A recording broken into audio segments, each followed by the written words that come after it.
Таежный герой вновь собрал детвору Якутска на полигоне МВД. Накануне прошла 5-я юбилейная по счету военно-патриотическая игра. Организатор мероприятия – детский подростковый центр столицы. О том, как прошла игра и чем она запомнилась детям, расскажет Павел Танин.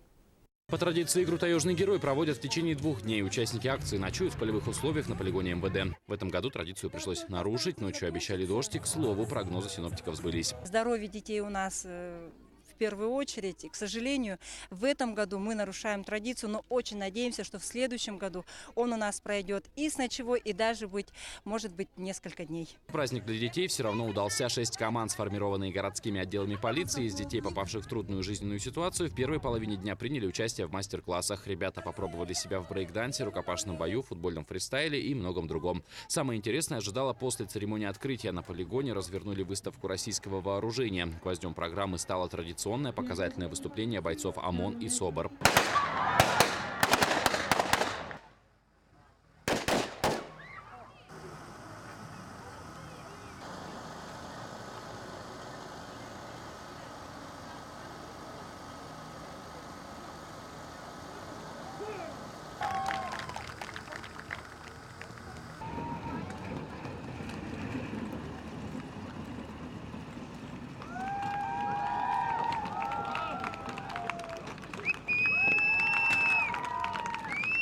Действия спецподразделений, как правило, больше всего запоминаются участникам игры, и этот раз не стал исключением. Как они боролись, там, дрались, приемы показывали.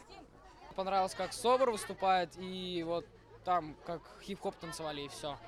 Много чего понравилось, но это больше всего. Вот, когда они проезжали на БТРе, отстреливали все, очень громко было.